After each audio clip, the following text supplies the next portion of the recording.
시청자님 안녕하세요. 네, 안녕하세요. 네, 반갑습니다. 시청자님 어떤 종목 네. 궁금하신가요? SK이노베이션이요. SK이노베이션 요즘 좀 많이 내렸죠. 매수가 네. 비중 얼마나 되세요? 20만 9,500원이요. 20만 9,500원에 비중은요? 40%요. 네. 한 번에 다 들어가신 건가요? 네. 아, 그리고 최근에 매수하신 건가요? 예, 쭉 올라가다 내려와서 60일 2평을 찍고선 다시 올라가면서 거래량이 늘어서 한번 들어가 봤죠. 그리고 최근에 계속 좀 밀려서 네. 마음고생을 좀 하고 네. 계실 것 같아요. 네. 저희가 어떤 점들 도와드릴까요? 글쎄 이게 뭐 어떻게 다시 올라갈 수 있을 건지 네. 그렇지 않으면 중장기적으로 들고 가도 되는지. 아, 파실 생각은 없으시고 네. 길게 네. 가져가면 수익이 날 수 있을지 네, 네. 알겠습니다. 보도록 네. 하겠습니다. 자, 이경모 전문가님, 네. 뭐 정유주들 비슷합니다. 유가까지도 네. 좀 많이 또 떨어진 그 네. 상황이에요. 3% 넘게 주말장에 밀렸는데 그래서 들고 가면 어떻게 수익이 날까요? 길게 들고 가셔야죠. 길게. 예, 지금 이제 호흡을 좀 길게 가셔야 되는 종목이고요. 빠져서 이런 얘기를 드리는 것이 아니라 SK 이노베이션 자체를 들고 가셨다는 거는 뭐 단기간에 단타를 본다는 종목은 아닐 거라 생각합니다. 다만 이제 말씀하신 걸 좀 제가 좀 들어보니 60일 이동평균선을 좀 강하게 거래량과 함께 돌파를 해서 들어갔다. 타이밍을 그렇게 보셨다라면은 그 타이밍이 맥점이고 중요한 자리대라고 생각을 하셨던 것 같아요. 그런데 단기로 지지받고 지지는 잘 했었다가 만약에 이제 그 자리가 이탈했다라면은 중요한 자리라고 생각하고 들어가셨으면은 중요한 자리로 좀 내려왔을 때는 좀 비중 대응을 좀 하셨어야 되지 않을까. 전략적으로 좀 문제가 좀 있었다라고 생각을 합니다. 왜냐하면 보통의 개인 투자분 같은 경우에는 내가 사고 난 다음에 손실에 대해서 인정하기가 좀 쉽지가 않거든요. 그리고 SK 이노베이션 같은 경우에는 워낙에 이제 큰 덩치에 있는 종목이기 때문에 뭐 급하게 빠지겠어라는 생각도 갖고 계셨던 것 같아요. 자, 제가 한번 여쭤볼게요. 시청자님, 네. 이 종목 길게 들고 간다라면은 길게 들고 가실 생각이 있으신 거예요? 네. 네.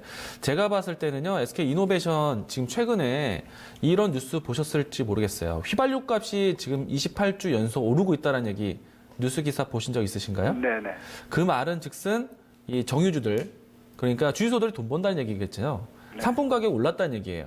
최근에 이게 유가 가격을 보시면은 67달러 선까지 상당히 급하게 좀 올라왔었고요. 그리고 최근 일주일 사이 동안에 60달러가 좀 깨졌습니다.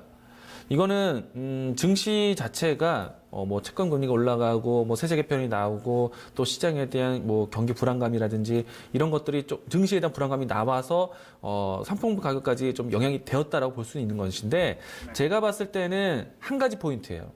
경기는 나빠진 것이 아니라 경기는 좋아지고 있다는 것인데 경기가 좋아진다는 거는 이처럼 기름값, 원자재 가격이 꾸준하게 계속 좋아진다는 얘기예요. SK 이노베이션은 두 가지 포인트예요. 기름값이 올라가면은 상품 가격 인상에 따라서 올라가는 것이고 만약에 경기가 좋았지 않았다라면은 이런 종목도 잘 안 봅니다. 근데 경기가 좋은 포인트에서 유가 가격이 떨어진다. 그러면 상품 가격 인상에 대한 포인트가 아니라 원유 재고 마진에 대해서 높여질 수 있는 그런 계기로 봐요.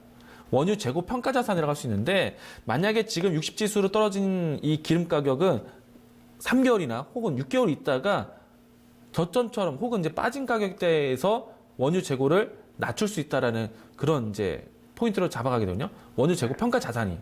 그래서 저는 이 종목을요. 경기가 좋아지는 추세에서는 굳이 내려놓을 이유가 없다고 생각합니다. 뭐 다만 다른 종목들이 크게 움직이는 거에 대해서는 뭐 영향을 크게 받지는 않겠죠. 경기가 나빠진다는 뉴스 나오기 이전까지는 이 종목은 길게 들고 가셔야 돼요. 만약에 이 종목을 62평선의 중요한 맥점이라 생각하고 단기로 보셨다면은 종목 대응 잘못하신 거고요. 뭐 그런 측면이라면은 올라오면은 그때 정리하셔야 됩니다. 길게 보셔야 돼요. 이해되셨나요? 네, 네. 네. 일단 이 SK 이노베이션 크게 문제되는 종목은 아니니까요.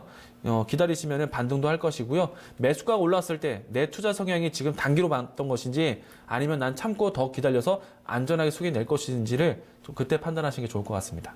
네. 길게 가져가면 어느 정도나 욕심을 좀 부릴 수 있을까요? 저는 이 경기가 사실 2011년도 때 금융위기 이후에 회복 카드를 많이 꺼냈잖아요. 그리고 난 다음에 2015년도 때부터 본격적으로 금리 인상이라는 이야기가 나왔고 16년, 17년 때 이제 비로소 이제 금리 인상에 대한 부분들이 하나씩 나오기 시작을 했거든요. 그러면 이제 경기에 대한 개선, 경기에 대한 회복, 이제 확산에 대한 부분들 좀 기대해 본다면 적어도 5년의 사이클은 더 봐야 되지 않을까 생각을 합니다. 들고 간다면요, 저는 30만 원대까지는 꾹 쥐고 들고 가셔야 된다는 얘기 드립니다. 네, 뭐 배당 매력도 있는 종목이고 뭐 길게 가져간다면 또 수익을 또 보장받을 수 있는 그 종목이라는 이야기니까요. 시청자님, 예. 네, 마음 놓으시고 들고 가시면 될 것 같아요. 종합지수 2,700까지 가겠습니다.